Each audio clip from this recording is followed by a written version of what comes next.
사이 사차리트라 제엘 1 카카사헤브 틱시 디시리텐비 스와미 3 발라람 두란다르야 기 원래의 사차리타 제50장은 같은 주제를 다루었기 때문에 제39장에 포함되었습니다. 이제 사차리타 제51장은 여기서 제50장으로 다루어졌습니다. 이 장은 1 카카사헤브 딕시디 시리텐비 스와미 3 발라람 두란다르의 이야기를 제공합니다. 예비 승리가 사이에게 있기를 그는 바크타의 주춧돌이며 우리의 사드구루이고 기가의 의미를 설명하며 우리에게 모든 힘을 줍니다. 오사이 우리를 호의적으로 바라보시고 모두에게 축복을 주십시오. 센타루드 나무는 말라야 산에서 자라며 더위를 막아줍니다. 구름은 비를 내리고 그로 인해 모든 사람을 시원하게 하고 상쾌하게 합니다. 꽃은 봄에 피어나 우리가 하나님을 그로 인해 예배할 수 있게 합니다. 그래서 사이 바바의 이야기가 나옵니다. 독자에게 위안과 편안함을 주기 위해서입니다. 이야기를 전하는 자와 듣는 자 모두가 축복받고 거룩하며 전자의 입과 후자의 귀도 마찬가지입니다. 우리가 수백 가지 방법이나 사다나를 시도하더라도 사드구루가 그의 은혜로 우리를 축복하지 않으면 우리는 삶의 영적 목표에 도달하지 못한다는 것은 잘 확립된 사실입니다.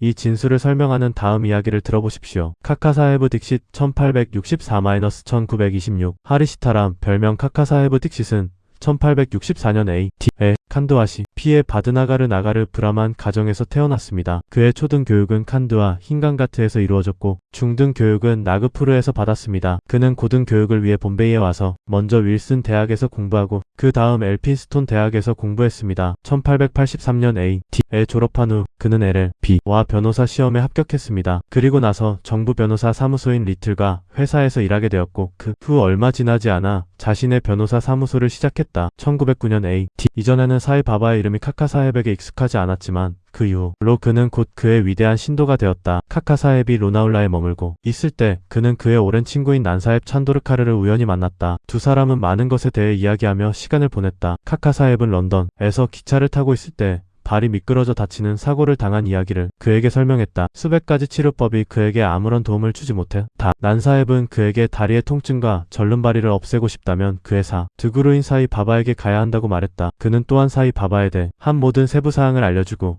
사이 바바의 격언 나는 먼 곳에서 심지 7바다를 건너서도 발에 끈이 묶인 참수처럼 내 사람을 내게 끌어당긴다 라고 언급했다. 그는 또한 그가 바바의 사람이 아니라면 그에게 끌리지 않을 것이며 다르샨을 받을 수 없다고 분명히 했다. 카카사헤브는 이 모든 이야기를 듣고 기뻐하며 난사헤브에게 바바에게 가서 그를 보고 기도하여 절름발이 다리보다는 그의 변덕스러운 마음을 고쳐주고 영원한 행복을 주시기를 기도하겠다고 말했다. 얼마 후 카카사헤브는 메드나가르로 갔고 봄베이 입법위원회 의석을 확보하기 위해 카카사헤브 미리카르와 함께 머물렀다. 카카사헤브 미리카르의 아들인 발라사헤브 미리카르도 그 당시 아흐메드나가르에서 열린 말 전시회와 관련하여 왔다. 선거가 끝난 후 카카사헤브 틱싯은 시르디로 가고 싶어 했고 미리카르 부자도 그를 보낼 적합한 사람에 대해 집에서 생각하고 있었다. 그곳에 서사이 바바는 그의 환영을 위한 준비를 하고 있었다. 샤마는 아흐메드 나가르에 있는 장인에게서 아내가 심각하게 아프니 아내와 함께 그녀를 보러 오라는 전보를 받았다. 샤마는 바바의 허락을 받고 그곳에 가서 장모를 보았고 그녀가 호전되고 있음을 알았다. 난사헤브 판시와 아빠사헤브 가드레는 전시회에 가는 길에 샤마를 우연히 만나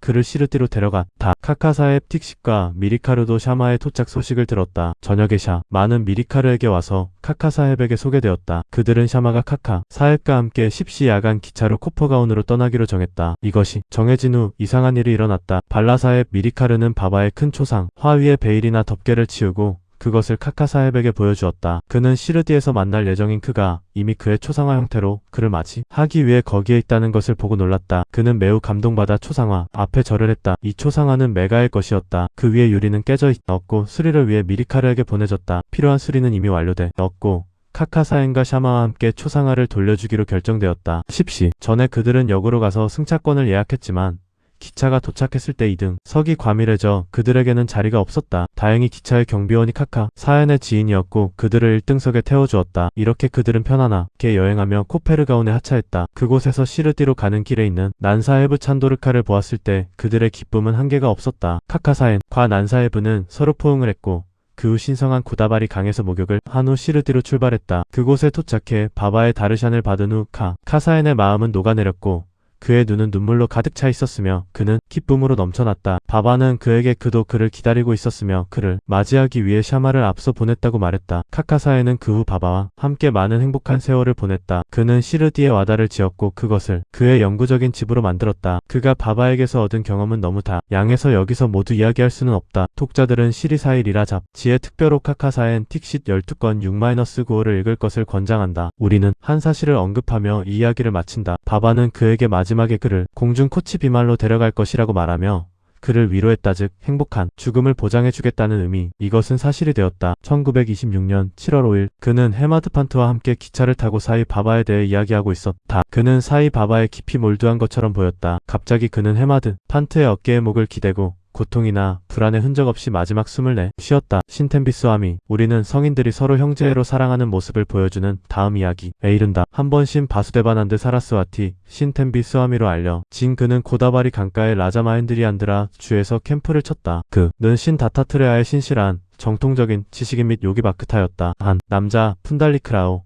난데드니잠 주의 변호사는 친구들과 함께 그를 보러 갔다. 그들이 그와 이야기하는 동안 시르티와 사이 바바의 이름이 우연히 언급되었다. 바바의 이름을 듣고 스와미는 손을 모으고 절을 하였다. 그리고 코코넛을 가져와 푼달리크라오에게 주며 말했다. 이것을 내 형 사이에게 바치고 내 프라남과 함께 나를 잊지 말고 항상 사랑해달라고 부탁해줘. 그는 또한 스와미들이 일반적으로 다른 사람에게 절하지 않지만 이 경우에는 예외를 두어야 한다고 덧붙였다. 푼달리크라오는 과일과 그의 매 시즈를 바바에게 가져가기로 동의했다. 스와미가 바바를 형이라고 부른 것은 옳았다. 왜냐하면 그는 전통적인 방식으로 낮과 밤의 아그니오트라 신성한 불을 유지했으며 바바도 마스지드에서 그의 아그니오트라 즉 두니를 항상 타오르게 했다. 한 달 후 푼달리크라와 다른 이들은 코코넛을 가지고 시르디로 떠났고 맘마드에 도착했으며 목이 말라서 술을 마시기 위해 작은 개울로 갔다. 빈배로 물을 마시면 안 되므로 그들은 간식 즉 치브 다향신료와 섞인 납작한 쌀을 꺼냈다. 치브다는 매운맛이 났고 부드럽게 만들기 위해 누군가가 코코넛을 깨고 그 속을 섞자 그들은 치브다를 더 맛있고 먹기 좋게 만들었다. 불행히도 깨진 과일은 푼달리크라오에게 맡겨진 것과 같았다. 시르디에 가까워지자 푼달리크라오는 그 신뢰 즉 코코넛을 기억하고 그것이 깨지고 사용된 것을 알게 되어 매우 안타까워했다. 두려움과 떨림 속에 그는 시르디에와 서바바를 보았다. 바바는 이미 템비스와미로부터 코코넛에 관한 무선 메시지를 받았고 스스로 푼달리크라오에게 먼저 그의 형이 보낸 물건을 주라고 요청했다. 그는 바바의 발을 꼭 잡고 자신의 죄와 태만을 고백하며 회개하고 바바의 용서를 구했다. 그는 대체로 다른 과일을 주겠다고 제안했지만 바바는 그것을 받아들이지 않으며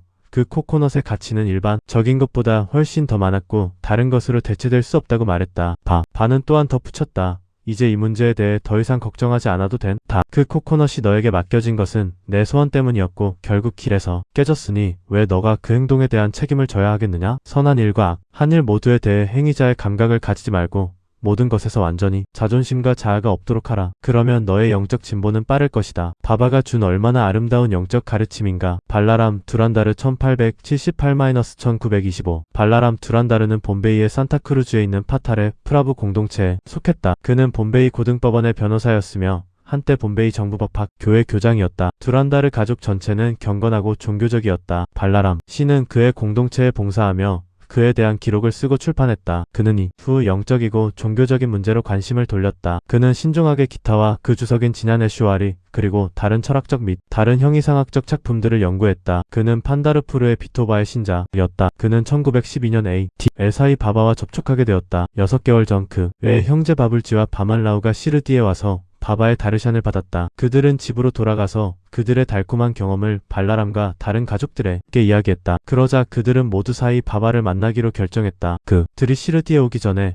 바바는 공개적으로 오늘 많은 나의 다르바르 사람들이 오고 있다고 선언했다. 두란다르 형제들은 그들의 여행에 대해 한 사전 통지를 하지 않았기 때문에 바바의 이 발언을 듣고 놀랐다. 다른 모든 사람들은 바바 앞에 엎드려 그와 이야기했다. 바바는 그들에게 이들은 내가 이전에 언급한 나의 다르바르 사람들이다라고 말하고 두란다르 형제들에게 우리는 지난 60세대 동안 서로 알고 지냈다고 말했다. 모든 형제들은 온순하고 겸손했으며 두 손을 모으고 바바의 발을 바라보았다. 눈물, 소름, 목이 메는 등의 모든 사투익 감정이 그들을 감동시켰고 그들은 모두 행복했다. 그러고 나서 그들은 숙소로 가서 식사를 하고 잠시 쉬었다가 다시 마스지드로 갔다. 발라람은 바바 옆에 그의 다리를 마사지했다. 바바는 칠람을 피우고 있었고 그것을 그에게 내밀며 피우라고 손짓했다. 발라람은 흡연에 익숙하지 않았지만 그래도 파이프를 받아들여 큰 어려움 속에 그것을 피우고 경의를 표하며 고개를 숙여 돌려주었다. 이것은 발라람에게 가장 길한 순간이었다. 그는 6년 동안 천식으로 고통받고 있었다. 이 연기는 그의 병을 완전히 치료해주었고 다시는 그를 괴롭히지 않았다. 6년 후 특정한 날에 그는 다시 천식 발작을 겪었다. 이것은 바바가 그의 마하사마디를 맞이한 바로 그 시점이었다. 이 방문의 날은 목요일이었고